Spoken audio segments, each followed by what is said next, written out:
నూతనపరచుము. యెహోవా సంవత్సరం జరుగుతుండగా నీ కార్యము నూతనపరచుము. దేవుడు చదివిన ఈ వాక్య భాగమును దీవించి ఈ మధ్యాహ్న సమయంలో మనందరితో తన వాక్యం ద్వారా మాట్లాడగాక. మరి కాళేపల్లిలో పరిచర్య అలాగే కార్యములు కూడా ప్రారంభించబడి ఇప్పటికి కొన్ని సంవత్సరాలు గడిచిందిగా ఉన్నారు. యోసేపు అడిగారు, ఎన్నో వార్షికోత్సవం కంటే ఎన్నో వార్షికోత్సవం తెలియదు, ఎప్పుడు 91లోనే అంటున్నాడు ఆయన. అంతకు ముందు నుంచే పరిచర్య ప్రారంభించబడింది అని అంటున్నారు.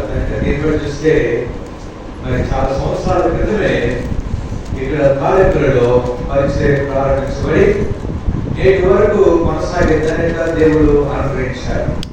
అలాగే సంవత్సరాలు జరిగిపోతున్నాయి.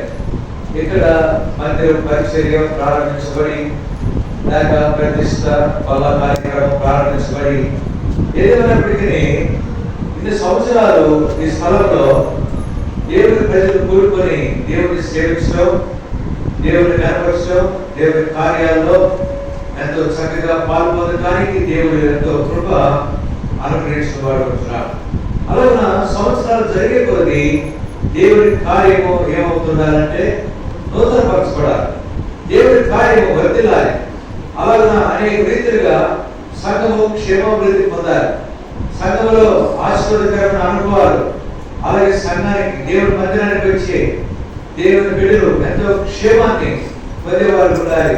ఆశీర్వాదకరమైన అనుభవంలో కొనసాగుతూ సంఘము ప్రభు రాకడ కొరకై సిద్ధపడే సంఘముగా ఉండాలి.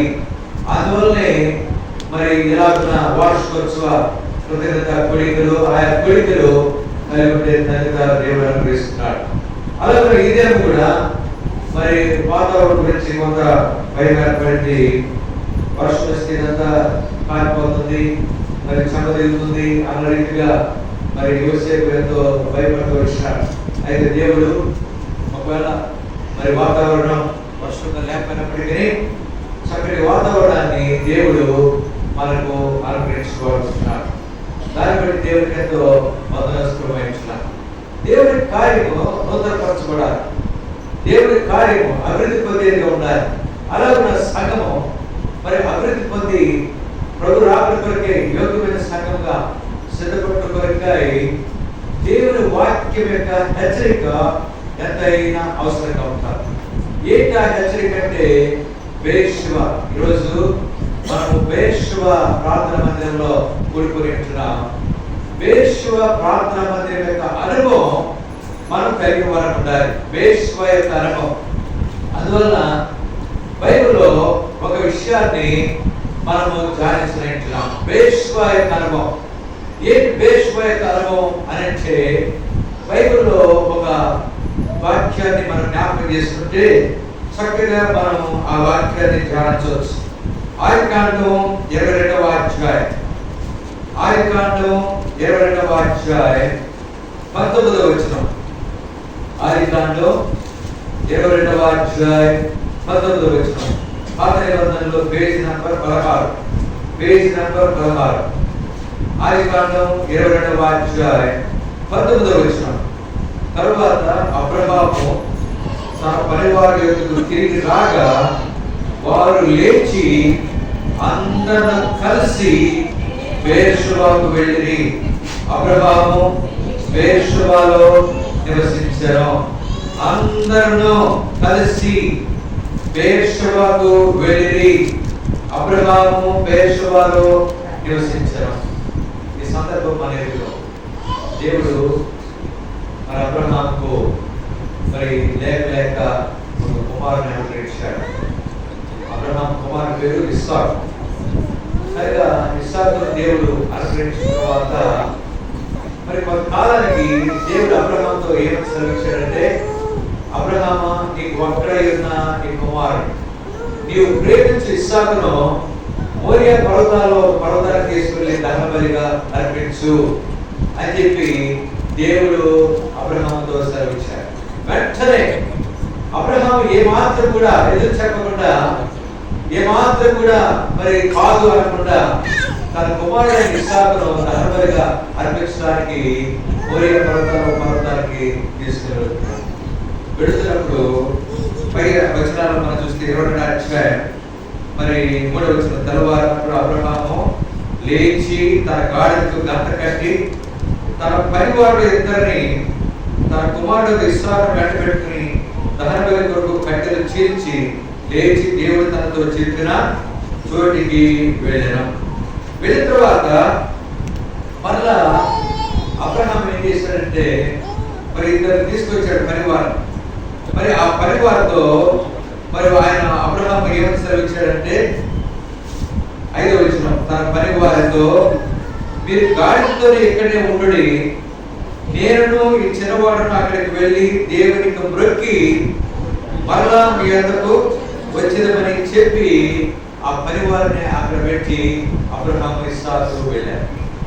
ఆ తర్వాత మరి దేవుడు అక్కడ జరిగించిన కార్యం మనం ఎరుగుదేమో. ఇస్సాకును బంధించి కట్టెలు పేర్చి ఆ కట్టెలను పడుకోబెట్టాడు. ఆ పడుకోబెట్టి తన కత్తి పైకెత్తినాడు చంపడానికి. ఇస్సాకు బలిగా ఇవ్వడానికి కత్తి పైకెత్తినాడు. వెంటనే దేవుడి దూత పై నుండి పరలోకం నుండి అబ్రహామును పిలిచి, అబ్రహామా అబ్రహామా, నీ కుమారుని మరి చంపొద్దు, కనుక నీ కుమారుని మాట ఏమన్నాడంటే దేవుడి దూత, నీ కుమారుని ఇవ్వడానికి బలిగా ఇవ్వడానికి తీరేది కనుక దీన్ని బట్టి నీవు దేవునికి భయపడేవాడు అని నాకు అర్థమవుతుంది అని చెప్పినాడు. సరే అయిపోయిన తర్వాత దేవుడు మరి ఇస్సాకు బదులుగా పొదలో కొమ్ములు తగిలికొని ఒక పొట్టేలు సిద్ధపరిచినాడు. ఆ పొట్టేలు అబ్రహాము చూచి దాన్ని బలిగా అర్పించినాడు. అర్పించి అబ్రహాం ఇస్సాకులో మళ్ళా తిరిగి ఇస్సాకు సజీవుడిగా ఆయన తిరిగి వస్తుంది. కలిసి తర్వాత వారిద్దరు కలిసి ఆ పరివార దగ్గరికి వచ్చారు. ఇప్పుడు వీళ్ళందరూ కలిసి ఆ మాట మనం చదువుకున్నాం 19వ వచనం. తర్వాత అబ్రహాము తన పరివారి యొద్దకు తిరిగి రాగా వారు లేచి అందరితో కలిసి బేర్షెబాకు వెళ్ళిరి. అబ్రహాము బేర్షెబాలో నివసించారు. ఈరోజు మన అంశం అందరూ అనే అంశాన్ని ఆధారం చేసుకుని 7 వాక్యములు బైబిల్లో మనం ధ్యానం చేద్దాం. అందరూ కలిసి అబ్రహాము ఇస్సాకు పరివారు అందరూ కలిసి ఎక్కడికి వచ్చారు రాయబడింది? బేర్షెబాకు వచ్చారు. బేర్షెబా యొక్క అనుభవం అది చాలా గొప్పది కనుక బేర్షెబా యొక్క అనుభవం, యెహోవా సంవత్సరం జరుగుతుండగా నీ కార్యం నూతనపరచు. దేవుని కార్యం నూతనపరచబడాలంటే బేర్షెబా యొక్క అనుభవం కావాలి. ఏంటి బేర్షెబా యొక్క అనుభవం? అందరూ అనే మాట చాలా ప్రాముఖ్యమైనది. ఈ మాట ద్వారా 7 సంగతులు బైబిల్లో మనం జ్ఞాపకం చేసుకుందాం. అందరూ అనేది ఆధ్యాత్మికంగా ఏ విషయాలను మనకి బయటపరుస్తుందో అనే విషయాలను 7 సంగతులు మనం బైబిల్లో జ్ఞాపకం చేసుకుందాం, ధ్యానం చేద్దాం అందరూ అనే మాట ద్వారా. కనుక ఇది చాలా శ్రేష్టమైన అనుభవంగా ఉంటుంది. బేర్షెబా అలాగే కాలేబరిలో ఉన్న బేర్షెబాలో ఉన్న ప్రతి ఒక్కరు అందరూ కలిసి అనే అనుభవం మనం కలిగి వారు ఉంటారు. అందరూ అనే మాట చాలా ప్రాముఖ్యమైనది. అందరూ కలిసి ఒకవేళ కొద్ది మందిగా ఉండొచ్చు, ఎంతమంది ఉన్నా అందరూ, కొద్ది మందిలో కూడా ఏముంటారు? అందరూ అనే మాట చాలా ప్రాముఖ్యమైనది. ఏంటి బైబిల్లో 7 విషయాలను జ్ఞాపకం చేసుకున్నాం. చూడండి, మొదటిగా కీర్తన 148 11వ వచనం. కీర్తన 148 11వ వచనం. 529 పాత నిబంధనలో పేజ్ నంబర్ 529. 148వ కీర్తన 11వ వచనం. అందరూ యెహోవా నామమును స్తుతించుదురుగాక. ఆయన నామము మహోన్నతమైన. అందరూ యెహోవా నామమును స్తుతించుదురుగాక. అందరూ. కనుక ఇది మొదటిది. బేర్షెబాలో ఉన్న దేవుని ప్రజలు అందరూ యెహోవా నామమును ఏం చేయాలంట? స్తుతించేవాడు. దేవుని నామమును స్తుతించే అనుభవం కలిగిన వారు ఉండాలి. కనుక ఇది చాలా శ్రేష్టమైన అనుభవం. అందరూ యెహోవా నామమును స్తుతించుదురుగాక. ఇంకో సంగతి, మరి అందరూ యెహోవాను స్తుతించండి అంటే ఒకవేళ మనం ఆదివారం ఆరాధన చేయవచ్చు. ఇప్పుడు పెద్ద పెద్ద సంఘాల్లో అందరికీ అవకాశం ఉండదు. అందువలన మరి ఏం చేస్తారంటే ఎవరైనా కొద్దిమంది ఆరాధన చేస్తారు, దేవుని స్తుతిస్తారు. ఆ వారు స్తుతించినప్పుడు అందరూ ఏం చెప్తారు? వారు ఆరాధన ముగించగానే ఆమేన్ అని చెప్తారు. అంటే అర్థం ఏంటి? వారి యొక్క ఆరాధనలో మనం కూడా ఏకీభవిస్తున్నాం, పాల్పొందుతున్నాం. అంటే ఇప్పుడు మనం ఒకవేళ చేయలేకపోయినా, చేయడానికి అవకాశం సమయం దొరకపోయినా అందరితో కలిసి ఆమేన్ అని మనం చెప్తున్నాం. సరే, ఆదివారం ఆరాధన చేయలేకపోయినా ఆరాధన చేసే వారితో మనం ఏం చేయాలంటే వారి ఆరాధన జాగ్రత్తగా వినాలి. ఏం ఆరాధన చేస్తున్నారు, మరి ఏం చేస్తున్నారు, దేవుని ఎలా స్తుతిస్తున్నారు అని చెప్పి వారితో మనం కూడా మౌనంగా ఉండి దేవుని స్తుతించే ఘనత మనం కలిగిన వారు ఉండాలి. అందరూ యెహోవాను స్తుతించుదురుగాక. ఎందుకు? అందరికి దేవుడు చేసిన మేలులు, దేవుడు చేసిన ఉపకారాలు. అందుకని దావీదు నా ప్రాణమా యెహోవాను స్తుతించు, ఆయన చేసిన ఉపకారములో దేనిని మరవకుము. అలాగే అందరూ యెహోవాను స్తుతించేవారు ఉంటారు.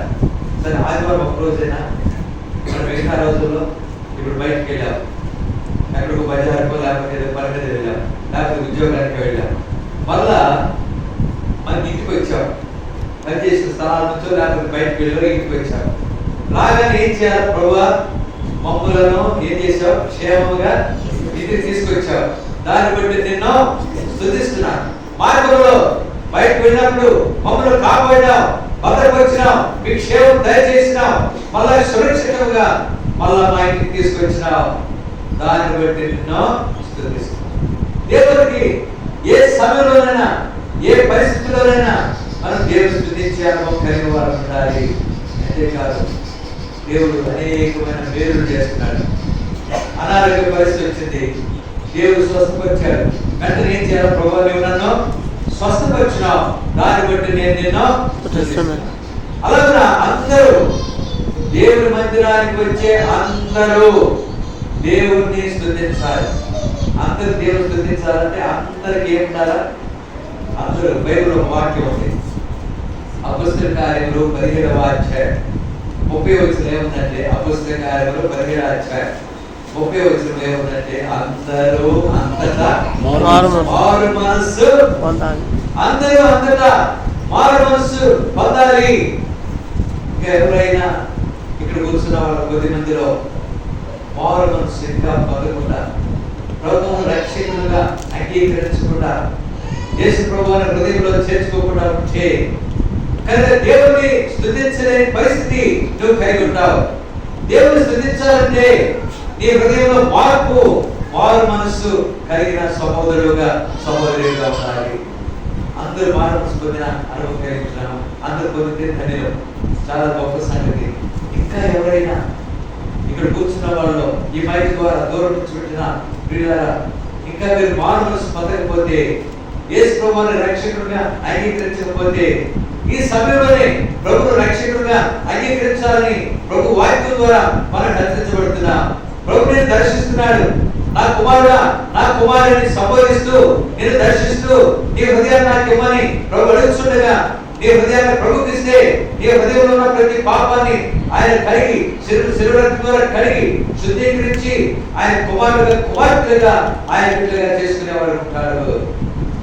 అలాగున ఎవరైతే రక్షణ తీర్మానం కలిగి ఉంటారో వారు దేవుణ్ణి స్తుతిస్తారు. వారు మాత్రమే దేవుని స్తుతిస్తారు. స్తుతిస్తారు. ఎవరు స్తుతిస్తారు? నా ప్రియమైన యేసు ప్రభు వేలాది స్తోత్రములు నీవిచ్చిన రక్షణకై దేవా స్తోత్రము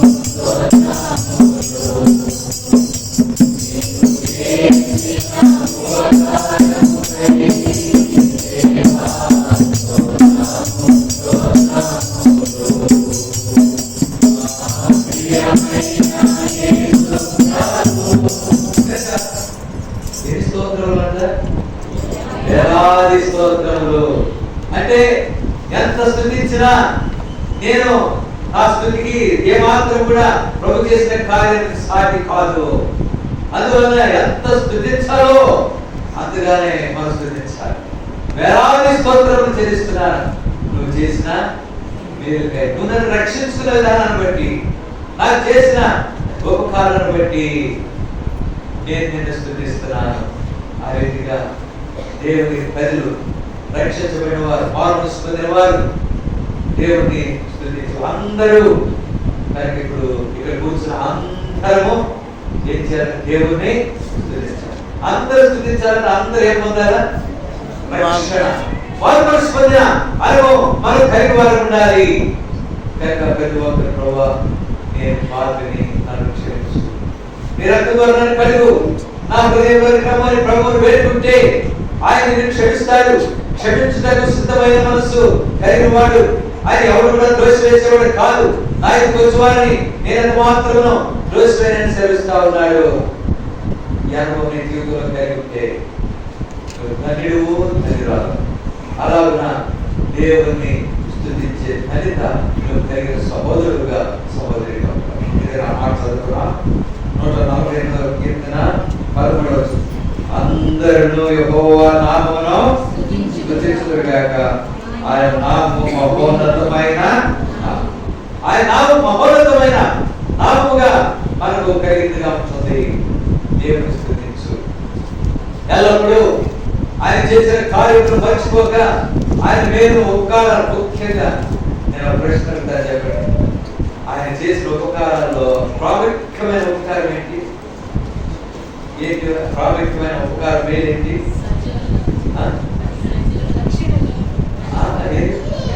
రక్షణ. కనుక ఆయన మనం రక్షించుకున్నారు. ఈ లోకంలో రక్షణ కంటే గొప్ప కార్యం, ఉపకారం ఏది కూడా లేదు. ఆయన రక్షణ ఎంతో గొప్పది. అందుకని బైబిల్లో ఈ రక్షణ గురించి ఏం రాయబడిందంటే గొప్ప రక్షణ, గొప్ప రక్షణ, గొప్ప రక్షణ. ఆ రక్షణ మనకు ఆయన అనుగ్రహించిన వాడు ఉంటున్నాడు. దాన్ని బట్టి, రక్షణ బట్టి దేవుని నామాన్ని మనం స్తుతించుకుంటాం. ప్రతి ఒక్కరు దేవుని స్తుతించామో కలిగి ఉంటే, ఇంకో సంగతి, దేవుని ఎంతగా స్తుతిస్తావో నీ జీవితంలో ఆయన మేలులు ఇంకా ఎక్కువగా, అధికమైన మేలులు, అధికమైన ఉపకారాలు ఆయన నీ జీవితంలో, నీ కుటుంబంలో జరిగించేవాడు ఉంటాడు. ఇది మొదటి అనుభవం. అందరూ ఏం చేస్తారు? దేవుని నామమును స్తుతించుదురుగాక. ఇది వేశ్వ యొక్క మొదటి అనుభవంగా ఉంటారు. రెండవదిగా చూడండి, యెహెమ్యా గ్రంథం 10వ అధ్యాయం. యెహెమ్యా గ్రంథం 10వ అధ్యాయం. యెహెమ్యా గ్రంథం 10వ అధ్యాయం 28వ వచనం. 27 కలిసి ఉంటుంది. 409 పాత నిబంధనలో పేజ్ నంబర్ 409. యెహెమ్యా గ్రంథం 10వ అధ్యాయం 28వ వచనం. అయితే జనులలో 409 పేజ్ నంబర్ 409. అయితే జనులలో మిగిలిన వారు, అనగా దేవుని ధర్మశాస్త్రమునకు విధేయులైనట్టు దేశం జనుల్లో ఉండకుండా తమను తాము వేరుపరుచుకున్న యాజకులు, లేవీయులు, ద్వారపాలకులు, గాయకులు, నితినీయులు అందరూ, చూడండి ఏ మాట వచ్చింది ఇక్కడ, అందరూ దేవుని దాసుడైన మోషే ద్వారా నియమించబడిన దేవుని ధర్మశాస్త్రం అనుసరించి నడుచుకోవచ్చు మన ప్రభువైన యెహోవా నిబంధనలను, కట్టడలను ఆశించమని శబ్దం పోయి ప్రమాణం చేయటకు అందరూ. అందరూ ఏ అనుభవంలోకి వచ్చారంట? దేవుని ధర్మశాస్త్రం, దేవుని వాక్యము. పాత నిబంధన కాలంలో ధర్మశాస్త్రం అయితే ఈ దినాల్లో మనకు దేవుడు ఏమి ఇచ్చాడు? దేవుని వాక్యం, శ్రేష్టమైన మాటలు, దేవుని వాక్యము మనకు అనుగ్రహించబడిందిగా ఉంటుంది. కనుక అందరూ దేవుని శాస్త్రం, ధర్మశాస్త్రం, మోషే ద్వారా నియమించబడిన దేవుని ధర్మశాస్త్రం అనుసరించి నడుచుకోవచ్చు అనేది ప్రాముఖ్యమైన మాటగా ఉంటుంది. దేవుని ధర్మశాస్త్రం అనుసరించి నడుచుకోవచ్చు. ప్రియులారా, ఈ దినాల్లో మనం ఎంత ధైర్యం అంటే మనందరికీ, మన చేతులు అందరి చేతులు ఏమన్నాయి? బైబిల్. కొన్ని ప్రదేశాల్లో, నార్త్ ఇండియాలో, ఉత్తర భారతదేశంలో, మనవ ప్రాంతాల్లో బైబిల్స్ చేతితో పట్టుకొని వెళ్ళడానికి అవకాశం లేదు. బైబిల్ పట్టుకుని వెళ్తే వాళ్ళు చంపేయటమో లేకపోతే భయంకరంగా హింసించడం చేస్తారు. అయితే ఈ రోజు మనకు ఆ పరిస్థితి లేదు. నిరభ్యంతరంగా, నిర్భయముగా మన చేతుల్లో ఏం తీసుకురాగలుగుతున్నాం? బైబిల్. చక్కగా బైబిల్ సంచులు ఉంటున్నాయి. కాబట్టి చేతితో బైబిల్ పట్టుకుని వెళ్ళే ధనిత మనం కలిగి వారుకుంటున్నాం. అనేక దేశాల్లో, అనేక ప్రదేశాల్లో బైబిల్ పట్టుకుని వెళ్ళడానికి అవకాశం లేకుండా పోయింది. అయితే ఎంత ధైర్యం. అయితే ఏం చేస్తున్నాం? మనకు సమృద్ధిగా దేవుని వాక్యం దొరికినప్పుడు దాన్ని మనం ఏం చేస్తున్నామంటే నిర్లక్ష్యం కలిగి వాడుకుంటాం. దేవుని వాక్యం సమృద్ధిగా దొరుకుతుంది. మందిరాల్లో దేవుని వాక్యాన్ని ఎంత చక్కగా మనకు బోధించబడుతుంది. అందులో మనకి మంచి బోధకుడు, మీ బోధకుడు మంచి బోధకుడు, సీనియర్ మోస్ట్ గాడ్స్ ఎవరైనా యోసేపు గారు సామాన్యం కాదు, మంచి వర్తమానికులు. మరి ఇంత వర్తమానము, ఎంత చక్కటి వాక్యము అని తెలిసి కూడా మరి దేవుని వాక్యాన్ని మనం నిర్లక్ష్యం చేస్తే దానివల్ల మనకి ఏ విధమైన ప్రయోజనమో. దేవుని ధర్మశాస్త్రాన్ని అనుసరించే వారు ఉండాలి. దేవుని వాక్యాన్ని మనం చేపట్టే వారు ఉండాలి. దేవుని వాక్య ప్రకారం నడుచుకునే వారు ఉండాలి. ప్రియ సహోదర సహోదరి, వారు చూడండి, అందరూ మోషే ద్వారా నియమించబడిన దేవుని ధర్మశాస్త్రం అనుసరించి నడుచుకోవచ్చు. ఎంత గొప్ప ధన్యత వారు కలిగి వారు. అందరూ ప్రభువా ఈ వాక్యం మాకు ఇచ్చారు. ఈ వాక్యాన్ని ఎక్కువ సంగతి చాలా మంది ఒక అలవాటు, ఏం అలవాటు ఉంటుందంటే ఇళ్ళ దగ్గర బైబిల్ చదవడం అనేది ఏముండదు. ఎప్పుడు సొంత పనులు, లేకపోతే ఎక్కువగా ఏ పట్టుకుని చేతుల్లో సెల్ ఫోన్లు పట్టుకుని సెల్ ఫోన్లే ఎక్కువైపోయింది పరిస్థితి. కనుక బైబిల్ చదవడానికి టైం లేదు. లేకపోతే ఇంకో కొంత ఇప్పుడు చాలా మంది దగ్గర బైబిల్స్ లేకుండా పోతుంది. ఎందుకు? బైబిల్ నెట్లోకి వచ్చేసింది. నెట్లో బైబిల్ సెల్ ఫోన్లో ఉంది. ఫలానా పాట సంఖ్య 230, 240 అని చెప్పగానే పాఠ పుస్తకం ఉండదు. ఇప్పుడు అందరూ పాఠ పుస్తకాలు తెచ్చుకోవడం. ఏం తెచ్చుకుంటున్నారు? సెల్ ఫోన్ తీసుకొచ్చి ఆ ఫోన్లు పెట్టుకుంటారు. మాకు పాట ఉంది. ఇక రెండోది మాకేముంది? సెల్ ఫోన్ లో బైబిల్ ఉంది. ఇక మేము బైబిల్ తీసుకెళ్లాల్సిన సంగతి. బైబిల్ ఏం రాయబడిందంటే జీవ వాక్యాన్ని ఎక్కడ పట్టుకోవాలంటే చేత పట్టుకో. దేవుని వాక్యాన్ని చేత పట్టుకొని లోకం ఎలా కనపడుతున్నామంట? జ్యోతిలోనే కనపడుతున్నాం. చాలా మందికి బైబిల్ పట్టుకోవడం చాలా సిగ్గుపడతారు. అయ్యో బైబిల్ పట్టుకుంటే అనేక మంది ద్వేషిస్తారేమో, లేకపోతే మాట్లాడటం మానేస్తారేమో అన్న సిగ్గు చేత అనేకులు బైబిల్ పట్టుకోలేని వారు ఉంటున్నారు.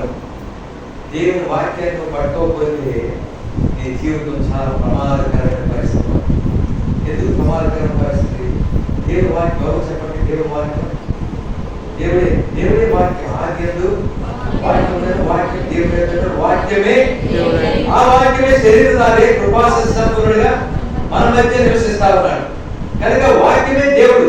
కనుక దేవుడు వాక్యం. ఒకవేళ మీరు చదవలేని స్థితిలో ఉంటే, ఎవరైనా చదివేవారు ఉంటే వారితో చదివించుకోవాలి. రెండోది, ఇట్లాంటి కోటాలకు రండి, చక్కగా దేవుడు వాక్యం చెప్పబడుతున్నది ఏం చేయాలా? నిద్రపోవాలా? వినాలి. చాలా మందికి ఏమైందంటే అప్పుడే మొదలైంది. ఎప్పుడు మొదలైంది? యోసేపు గారు నిలబడగానే అప్పుడు స్టార్ట్ అయింది. ఏంటి స్టార్ట్? నిద్ర స్టార్ట్ అయింది. మళ్ళీ ఎప్పుడు ముగిస్తారు నిద్ర? ఎప్పుడు వాక్యం అవగానే అన్నగారు ముగించగానే అప్పుడు మళ్ళా మీరు నిద్ర మరి మేలుకుంటారు. చివరికి ఏమైంది? వాక్యం అంతా మొత్తం ఏమైనా ఏం చెప్పారు? మళ్ళీ ఇంకో మాట, అబ్బా ఏ వాక్యం చెప్పాడు మా యేసయ్య అంటారు. అంటే అర్థం ఏంటి? నిద్రపోయేదేనో మళ్ళీ ఏం చెప్తారు? అంత మంచి వాక్యం ఏం చెప్పారు చెప్పండి, మళ్ళీ అసలు నోరేస్తారు, నోరు తెరవడానికి పరిస్థితి. కానీ అట్లాంటి పరిస్థితి విధానాలు ఎక్కువైపోయాయి. వీళ్ళ దేవుని ధర్మశాస్త్రం అనుసరించాలి, వాక్యాన్ని అనుసరించాలంటే వాక్యాన్ని వినాలి శ్రద్ధతో. అందుకని ప్రభు మాట్లాడు, చెవిగలవాడు వినుడుగా. ప్రకటన ఏమిటి? చెవిగలవాడు ఆత్మ సంగతులతో చెప్పుతున్న మాట వినుడుగాక అని చెప్పి అంత స్పష్టంగా వ్రాయబడింది. కానీ సహోదర సహోదరి అందరూ దేవుని మందిరానికి వచ్చి అందరూ వేశ్వాకి వచ్చి అందరూ దేవుని వాక్యాన్ని ప్రేమించే అనుభవం ప్రతి ఒక్కరు కలిగి వారు ఉండాలి. ధర్మశాస్త్రం అనుసరించి నడుచుకునే అనుభవం మనం కలిగి వారు ఉండాలి. అందుకనే బైబిల్స్ పైకెత్తి బైబిల్ ఫలం పాడుకుందాం. బైబిల్స్ పైకెత్తి బైబిల్ ఫలం పాడుకుందాం. పఠింప శ్రేష్ఠ గ్రంథము బైబిల్, పఠింప శ్రేష్ఠ గ్రంథము బైబిల్, అనుదినము పఠించిన ప్రేమతోడ నడుపును. ఓ పఠింప శ్రేష్ఠ గ్రంథము Bible. The best book to read is the Bible. The best book to read is the Bible. If you read it every day, if you learn to honor it, oh, the best book to read is the Bible. మన పాడుతున్న పాటలో పఠింప శ్రేష్ఠ గ్రంథము, పఠించే గ్రంథము శ్రేష్ఠ గ్రంథం ఇది. చక్కగా చదివి జానించే గ్రంథము. ఇంకో సంగతి, లోకంలో చాలా గ్రంథాలు మనం చదువుకునే పుస్తకాలు ఉన్నాయి, ఇంకా రకరకాల పుస్తకాలు. వాటికి పైన ఏమి రాయబడదు, పుస్తకం పేరు రాస్తారు కానీ ఏం రాయబడదు. పరిశుద్ధ గ్రంథం అని ఏ పుస్తకం మీద ఉందా? మీరు చదువుకునే పుస్తకాలు కానీ ఏటి మీద అయినా పరిశుద్ధ గ్రంథము శ్రేష్ఠ గ్రంథం అని దేని మీద ఉంది? బైబిల్. కనుక ఎక్కువ సంగతి ఏంటంటే మన పుస్తకాలు ఉన్నాయి. మన పుస్తకాలు ఒకసారి 2 సార్లు చదువుతాం, 3వ సారి చదవాలంటే ఆ పుస్తకాలు చదవడానికి మనసు రాదు, ఇంట్రెస్ట్ ఉండదు. అదే బైబిల్ ఉందనుకోండి, ఎన్నిసార్లు చదివినా ఏమనిపిస్తుంది? ఇంకా చదవాలి చదవాలి, చదివే కొద్ది అధ్యాయాలు చదువుకుంటా పోతుంటాం. అలాగా దేవుడి వాక్యము ఎంతో ఆసక్తి కలిగి, ఎంతో ఆశ, దేవుడి వాక్యం మీద ఆశ కలిగిన వారు ఎన్నో అధ్యాయాలు చదివేసేవారు ఉంటారు. కొంతమంది కొన్ని దినాల్లోనే బైబిల్ అంతా కూడా చదివేవారు ఉన్నారు. ఎందుకు? దేవుడి వాక్యం యొక్క విలువ వారు ఎరిగిన వారు. దేవుడి వాక్యం యొక్క విలువ ఎరిగితే దేవుడి వాక్యాన్ని చదవకుండా ఉండలేం, దేవుడి వాక్యాన్ని చెప్పేటప్పుడు వినకుండా శ్రద్ధతో దేవుడి వాక్యాన్ని వినేవారు. నిద్ర వచ్చినా కానీ ఆ నిద్ర ఆపుకుని చక్కగా దేవుడి మాటలు వినే ధన్యత మనం కలిగి ఉంటాం. అందరూ మొదట అందరూ ఏం చేయాలంటే దేవుడిని స్తుతించాలి, దేవుడి నామాన్ని స్తుతించాలి. రెండోది అందరూ దేవుని వాక్యాన్ని అనుసరించి నడుచుకునే అనుభవం అందరూ కలిగిన వారు ఉండాలి. ఇది రెండవ అనుభవంగా ఉంటారు. మూడవదిగా చూడండి, ఇర్మియా గ్రంథం 31వ అధ్యాయం. ఇర్మియా గ్రంథం 31వ అధ్యాయం 34వ వచనంలో ఒక శ్రేష్టమైన మాట ఉంది. ఇర్మియా గ్రంథం 31వ అధ్యాయం 34వ వచనం. పాత నిబంధనలో 655 34వ వచనం. నేను వారికి దేవుడినైదును, వారు నాకు జనులగుదురు, వారి మరి ఎన్నడను యెహోవాను గురించి గోత నొందుదము అని తమ పొరుగు వారికి కానీ తమ సహోదరులకు కానీ ఉపదేశం చేయరు. నేను వారి దోషములను క్షమించి వారి పాపములను ఇక ఎన్నడూ జ్ఞాపకం చేసుకున్న కనుక అల్పులేమి కరులేమి అందరూ నన్ను ఎరుగుదురు, అందరూ నన్ను ఇక్కడ మూడవదిగా ఏ మాట వచ్చింది? ఏ మాట? కామన్కి వచ్చిన మాట ఏంటి? అందరూ ఎవరు ఎరుగుతారంట? దేవుని. అందరూ నన్ను ఎరుగుదురు, అందరూ నన్ను ఎరుగుదురు. ఎంత శ్రేష్టమైన మాట! అందరూ దేవుని ఎరిగినాడు. దేవుని ఎరిగామా? బైబిల్లో అనేకులు దేవుని ఎరిగారు, దేవుని తెలుసుకున్నారు. వారు ఎలా తెలుసుకున్నారంటే రుచి చూచి. బైబిల్ ఒక మాట ఉంది, నేను వాక్యం చెప్తాను, రెఫరెన్స్ ఎవరైనా చెప్పండి. మా మాస్టర్ గారు చెప్తారు, యెహోవా ఉత్తముడని రుచి చూచి తెలుసుకుని 34:8. కనుక కీర్తన 34:8లో యెహోవా ఉత్తముడని రుచి చూచి తెలుసుకుని, ఆయన ఎరిగిన అనుభవం అనేది చాలా అవసరం. ఇంకో సంగతి, మనమందరం ఏమనుకుంటామంటే దేవుని ఎరుగుదము అనుకుంటాం, కానీ నిజంగా అనుదిన జీవితంలో దేవుని ఎరిగి ఒక ప్రశ్న అడుగుతా చెప్పి, యేసు ఎవరు? రక్షకుడు. ఇంకా యేసు ఎవరు? నా రక్షకుడు. నా రక్షకుడు. అది ముఖ్యం. యేసు నా రక్షకుడు అనే అనుభవం దేవుని ఎరగడానికి కారణమేది కాబట్టి ప్రియులారా, దేవుని ఎరుట బైబిల్లో ఒక మాట ఉంది. యోబు ఒక మాట అన్నాడు, నా విమోచకుడు సజీవుడు. నా విమోచకుడు సజీవుడు. తర్వాత ఆయన భూమి మీద నిలుచునని నేను ఎరుగుదును. ఎవరు ఎరిగారంటే యోబు? నా విమోచకుడు, నా రక్షకుడు సజీవుడు. ఎంత చక్కగా యోబు దేవుని ఎరిగినాడు. ఈరోజు దేవుని ఎరిగాము. దేవుని అనుదిన జీవితంలో అందరూ దేవుని ఎరగాలి. దేవుని ఎరగలే మన జీవితానికి క్షేమం. బైబిల్కి ఒక వాక్యం, అద్వితీయ సత్యదేవుడు అయిన నిన్ను నీ పంపుని యేసుక్రీస్తు ఎరుగుటయే రిఫరెన్స్.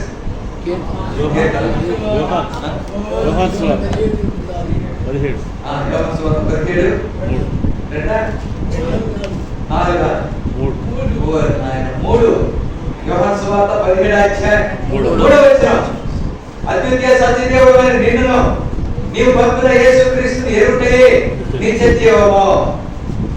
నిత్య జీవం మీకు అనుభవం మనం పొందేవారు అన్నది. ఇంకో సంగతి, దేవుని ఎరగాలంటే మన జీవితంలో ఏ అనుకుంటారా? ఎవరు ఎరగారు? ఒక సామెత, ఒక 6 నెలలు కానీ ఇద్దరు స్నేహం చేస్తే ఏమైపోతారంట? వారే వీరే అంటే అర్థమైతే ఇద్దరు ఒకరినొకరు బాగా పూర్తిగా అర్థం చేసుకునే పరిస్థితి. కనుక దేవుని ఎరగాలంటే మనకి ఏముండాలి? దేవునితో సంబంధం ఉండాలి, సహవాసం ఉండాలి. దేవునితో సంబంధం సహవాసం లేకుండా దేవుని ఎరగాలంటే మనకు ఎరగలేము.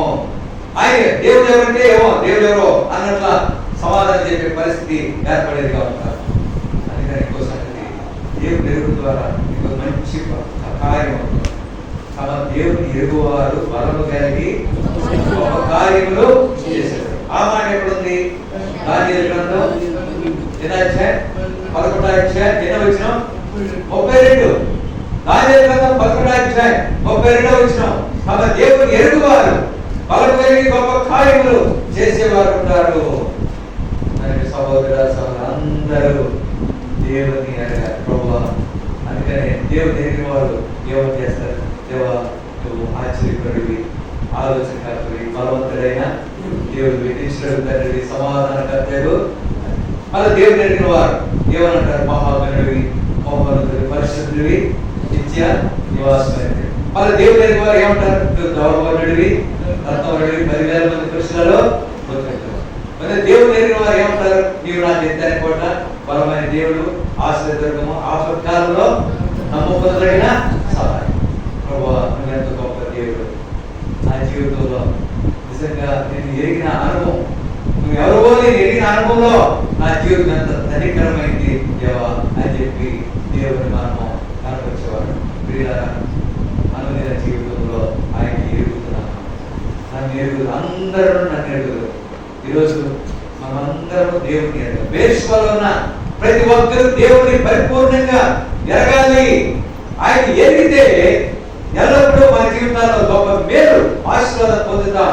అంతేకాదు ఆధ్యాత్మికంగా ముందుకు సాగిపోయి ఆత్మీయంగా ఎదిగే అనుభవంలో మనం జీవించేవారు ఉంటారు. ఎరుగుట ద్వారా ఆత్మీయంగా ఎదుగే అనుభవం మనం కలిగేవారు ఉంటారు. కానీ ఎన్నోది మనం చూసాం. మూడోది నాలుగోది. మూడోది మొదటిది ఏం చెప్పండి? అందరూ యెహోవా నామమును స్తుతించుదురుగాక. రెండవది అందరూ సర్వశాస్త్రం అనుసరించి దేవుని వాక్యాన్ని అనుసరించి నడుచుకునే వారు ఉంటారు. మూడవది అందరూ దేవుని ఏం చేస్తారంట? బేర్షెబాలో అందరూ దేవుని ఎరిగే అనుభవం కలిగిన వారు ఉంటారు. ఇది మూడవ అనుభవం. నాలుగవది అందరూ అందరూ అనే మాట ఇర్మియా గ్రంథం 40వ అధ్యాయం. ఇర్మియా గ్రంథం 40వ అధ్యాయం 12వ వచనం. పాత నిబంధనలో 664 ఇర్మియా గ్రంథం 40వ అధ్యాయం 12వ వచనం. అందరూ తాము తోలివేయబడిన స్థలములన్నిటిని విడిచి మిస్పాకు గెదల్యా యొద్దకు వచ్చి బహు విస్తారము ద్రాక్షరసమును వేసవి కాలపు పండ్లను సమకూర్చుకుని అందరూ ఏం చేశారంట? మిస్పాకును గెదల్యా యొద్దకు వచ్చి బహు విస్తారము ద్రాక్షరసమును వేసవి కాలపు పండ్లను సమకూర్చుకుని సమృద్ధి అయిన పంట సమకూర్చుకున్నారు. సరే, ఇక్కడ సందర్భం వేరుగా ఉన్న గెదల్యా మిస్పాకు వచ్చిన సందర్భం. అయితే ఎక్కడికి వస్తే సమృద్ధి అయిన ఆహారం మనకు దొరుకుతుంది? మందిరానికి. దేవుని మందిరం. దేవుని మందిరం బేర్షెబా అనే అనుభవంలో సమృద్ధి అయిన ఆహారం దేవుని మందిరంలో సమృద్ధి అయిన ఆహారము జీవజలం మనం పొందేవారు ఉంటాము. తప్పిగా తీర్చబడాము మనం కలిగిన వారు ఉంటాము. దేవుడు అనుగ్రహించే ఆహారము దేవుని వాక్యం. అలాగే సమృద్ధి అయిన జలము మనకు లభించేదిగా ఉంటుంది. అందుకని కీర్తనకారుడు ఏమన్నాడు? యెహోవా నా కాపరి, నాకు ఏమి కలగదు. ఎక్కడ పనులు చేసినాడంట? పచ్చిక గల ఆయన పనులు చేసినాడు. శాంతికరమైన జలం యొక్క ఆయన నన్ను. ఇవన్నీ ఎక్కడ మనకు దొరికేవంటే దేవుని మందిరంలో. బైబిల్లో ఒక మాట ఉంది, రిఫరెన్స్ చెప్తారు. ఎవరైనా చెప్పండి. ఈ మందిరం యొక్క సమృద్ధి వలన వారు సంతృప్తి పొందుతున్నారు. ఈ ఆనంద ప్రవాహంలో ఉంది ఈ వారిని భావిస్తున్నారు.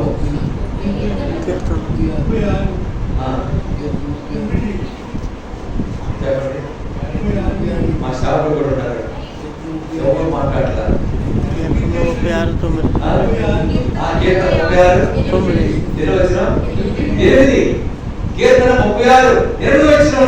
ఆ మాట రాయబడింది. నీ మందిరం యొక్క సమృద్ధి వలన వారు సంతృప్తి పొందుతున్నారు.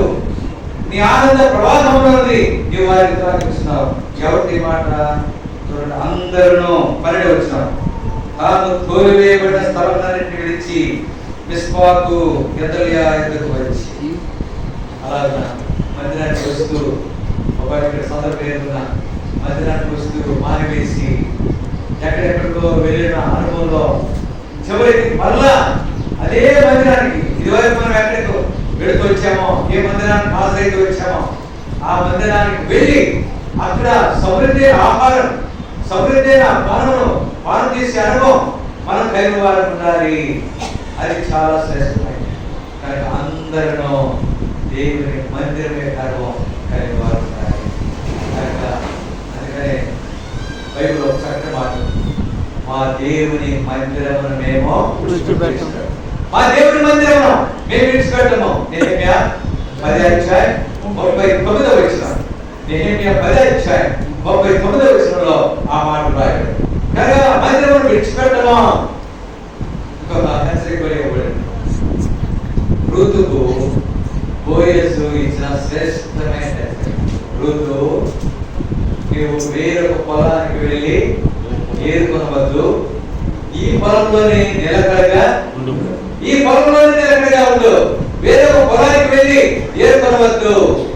అలాగున ఏ మందిరానికి వెళుతున్నామో ఆ మందిరమే అనుభవం మనం కలిగి ఉండాలి. అక్కడ మనం నేర్చుకుని ఆత్మీయ ఆహారాన్ని సమృద్ధిగా భుజించి అలాగున సమృద్ధిగా మనం ఎదిగే అనుభవం మనం కలిగి వారు ఉంటాము. అలాగున ఈ మాట చక్కటి మాట, అందరూ తాను తోలివేయబడిన స్థలాన్ని విడిచి విశ్వాకు ఎదలియా ఎద్దుకు వచ్చి ఒక విస్తారము ద్రాక్షారసమును వేసవి కాలం పండ్లను సమకూర్చుకునేది. అలాగ వారు ఎక్కడి నుంచి అయితే వెళ్ళిపోతారు అదే స్థలానికి వచ్చి సమృద్ధిని వారు కలిగిన వారు. అలాగే దేవుని మందిరము, దేవుని మందిరం యొక్క సమృద్ధి, దేవుని మందిరం యొక్క శ్రేష్టత్వం ఎల్లప్పుడూ మనం కలిగి వారు ఉండాలి. ఇది చాలా అవసరమైన హెచ్చరికగా ఉంటుంది. అలాగే అందరూ మందిరం యొక్క అనుభవం వారు కలిగి వారు. ఇదేనా మనం చూసాము. 4. 5వదిగా చూడండి, యెహెజ్కేలు గ్రంథము 46వ అధ్యాయం 9-10 వచనాలు. యెహెజ్కేలు గ్రంథము 46వ అధ్యాయం. యెహెజ్కేలు గ్రంథం 46వ అధ్యాయం. ఒక మాట 728 పాత నిబంధనలో పేజ్ నెంబర్ 728. ఇప్పుడు అయితే దేశ జనులు నియామక కాలములందు యెహోవా సన్నిధిని ఆరాధన చేయుటకై వచ్చినప్పుడు ఉత్తరపు గుమ్మము మార్గముగా వచ్చిన వారు దక్షిణపు గుమ్మము మార్గముగా వెళ్ళవలెను. దక్షిణపు గుమ్మము మార్గముగా వచ్చిన వారు ఉత్తరపు గుమ్మము మార్గముగా వెళ్ళవలెను.